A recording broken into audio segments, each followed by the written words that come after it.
नमस्कार साथियों, मैं प्रकाश जांगीड़ आज के इस वीडियो में आपका हार्दिक स्वागत करता हूं। आज हम ललित गद्य के वाक में से दूसरे वाक का अध्ययन इस वीडियो में करेंगे और इस वाक से बनने वाले महत्वपूर्ण प्रश्नों के बारे में भी चर्चा करेंगे। तो आइए शुरू करते हैं। सर्वप्रथम एक बार प्रथम वाक की व्याख्या पुनः जान लेते हैं।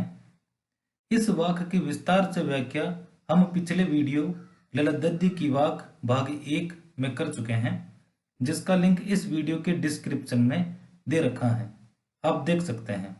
तो चलिए, प्रथम वाक की प्रथम पंक्ति, रस्सी कच्चे धागे की खींच रही मैं नाव।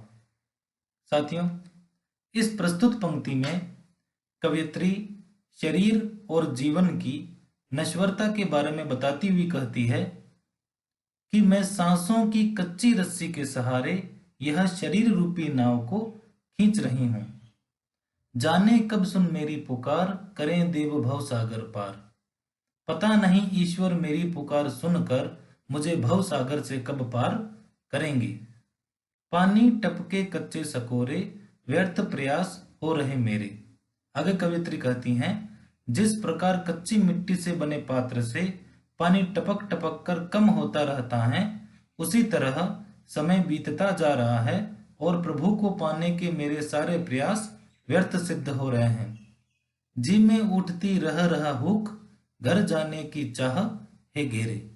कवित्री के मन में बार बार एक ही पीड़ा उठती है कि कब वह यह नश्वर संसार छोड़कर वह प्रभु के पास पहुंच जाए और सांसारिक कष्टों से मुक्ति पा सके। साथियों, द्वितीय वाक, जिसका अध्ययन आज के इस वीडियो में हम करने वाले हैं, एक बार पढ़ लेते हैं। खा खाकर कुछ पाएगा नहीं, न खाकर बनेगा अहंकारी। सम खा तभी होगा समभावी, खुलेगी सांकल बंद द्वार की। ठीक है साथियों, अब इस द्वितीय वाक में कवित्री ललित गद्य हमें क्या शिक्षा देना चाह रही हैं, हमें क्या बताना चाह रही हैं और इस द्वितीय वाक में क्या बताया गया है, उसके बारे में हम जानकारी प्राप्त कर लेते हैं। तो चलिए, द्वितीय वाक के बारे में। दूसरे वाक में कवयित्री ललित गद्य बाह्य आडंबरों का विरोध करते हुए यह कहना चाह रही हैं कि अंतःकरण से समभावी होने पर ही मनुष्य की चेतना व्यापक हो सकती है। अर्थात अगर मनुष्य अंतःकरण से यानी मन से अगर समभावी होता है, सबके प्रति समान व्यवहार रखता है, तो उसकी चेतना जो है व्यापक हो सकती है। अर्थात मनुष्य को सांसारिक वासनाओं और त्याग के बीच मध्यम मार्ग अपनाना चाहिए और इस सांसारिक माया जाल में कम से कम लिप्त होना चाहिए। ठीक है साथियों, तो यह तो हमें द्वितीय वाक्य के बारे में जानकारी प्राप्त हुई कि कवयित्री इस वाक्य के माध्यम से हमें क्या शिक्षा देना चाह रही हैं। अब हम इस वाक्य का विस्तार पूर्वक अध्ययन करेंगे। साथियों, द्वितीय वाक्य की भावार्थ सहित व्याख्या इस प्रकार है। इस वाक्य में कवयित्री मनुष्य को सांसारिक विषय वासनाओं और त्याग एवं तपस्या के बीच का मध्यम मार्ग अपनाने की सीख देती हुई कहती है। प्रथम पंक्ति, खा खाकर कुछ पाएगा नहीं। अर्थात हे मनुष्य, तुम इस संसार में रहकर सांसारिक वस्तुओं का भोग करके कुछ प्राप्त नहीं कर पाओगे। यहाँ सांसारिक वस्तुओं से तात्पर्य मनुष्य द्वारा इस संसार में रहकर अपने जीवन यापन और मनोरंजन हेतु उपभोग की गई उन तमाम वस्तुओं से है जो उसे ईश्वर से दूर करती हैं और जिसमें वह खोया रहता है। ठीक है साथियों, मूल रूप से कवयित्री कह रही हैं कि मनुष्य सांसारिक विषय वासनाओं में पूरी तरह डूब जाता है। वह जितना ही उनका उपयोग करता है, वह मोह माया में उतना ही फंसता जाता है और उसे प्रभु भक्ति के नाम पर कुछ भी नहीं मिल पाता है।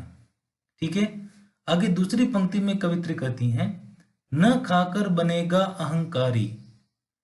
अर्थात हे मनुष्य, अगर तुम इन सांसारिक भोगों का पूरी तरह से त्याग करते हो तो तुम अहंकारी बनोगे। अर्थात तुम्हारे मन में अहंकार की भावना पैदा हो जाएगी। कवित्री कहना चाह रही हैं कि सांसारिक भोगों का पूर्ण त्याग करने पर मनुष्य त्याग और तपस्या के रास्ते पर चल पड़ता है और अपने आप को ईश्वर का भक्त और ज्ञानी मानने लगता है, जिससे उसमें अहंकार उत्पन्न हो जाता है और वह प्रभु भक्ति नहीं कर पाता। ठीक है साथियों, तो इस प्रकार वाक्य की प्रथम दो पंक्तियों में कवियत्री यह कहती हैं कि हे मनुष्य, तुम इस संसार में रहकर सांसारिक वस्तुओं का भोग करके कुछ अर्थात ईश्वर भक्ति प्राप्त नहीं कर पाओगे, और अगर सांसारिक भोगों का पूरी तरह से त्याग करते हो तो तुम अहंकारी बन जाओगे। वाक्य की आगे की पंक्ति में कवित्री कहती हैं, सम खा तभी होगा समभावी। यहाँ सम का शब्दार्थ दे रखा है इंद्रियों का शमन अर्थात उनका नाश। तो कवित्री कहती हैं, सम खा तभी होगा समभावी।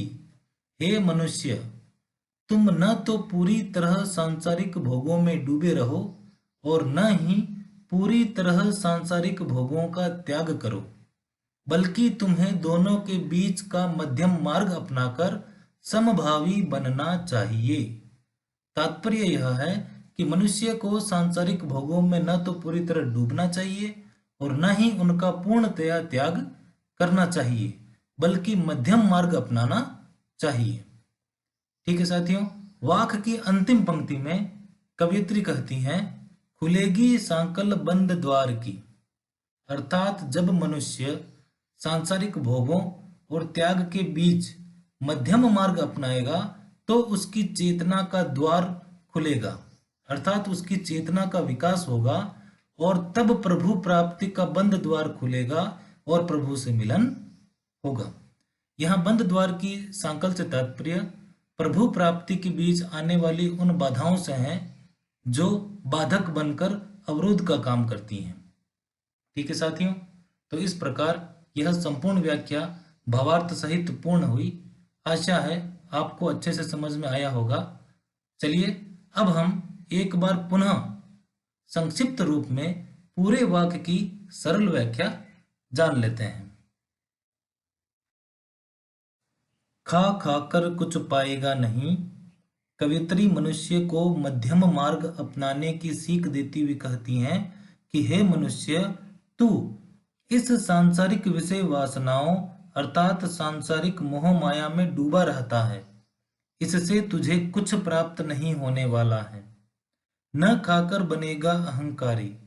आगे कवियत्री कहती हैं कि अगर तुमने इस सांसारिक भोग का पूर्ण त्याग कर दिया तो तुम्हारे मन में अहंकार की भावना पैदा हो जाएगी। सम खा तभी होगा समभावी। इसलिए आगे की पंक्ति में कवित्री कहती हैं, मनुष्यों को इन दोनों के बीच का मार्ग अपनाना चाहिए, अर्थात न पूरी तरह सांसारिक भोगों में डूबना चाहिए और न ही पूरी तरह त्याग और तपस्या का जीवन अपनाना चाहिए। खुलेगी सांकल बंद द्वार की। और जब मनुष्य मध्यम मार्ग का चुनाव कर जीवन यापन करेगा तो उसकी चेतना का विकास होगा और जिससे प्रभु प्राप्ति का बंद द्वार खुलेगा और प्रभु से मिलन होगा। ठीक है साथियों, तो यह इस प्रकार संक्षिप्त रूप में सरल अर्थों में इसकी व्याख्या पूर्ण हुई। अब इस वाक्य से बनने वाले महत्वपूर्ण प्रश्नों के बारे में हम चर्चा कर लेते हैं। परीक्षा उपयोगी महत्वपूर्ण प्रश्न। पहला प्रश्न, वाक्य की प्रथम पंक्ति में क्या खाने की ओर संकेत किया गया है? ठीक है साथियों। दूसरा प्रश्न, न खाकर बनेगा अहंकारी के माध्यम से कवियत्री क्या कहना चाह रही हैं, इसका जवाब आपको देना है। तीसरा प्रश्न, सम खा का तात्पर्य स्पष्ट कीजिए। चौथा प्रश्न, बंद द्वार की सांकल मनुष्य कैसे खोल सकता है, इसका जवाब आपको देना है।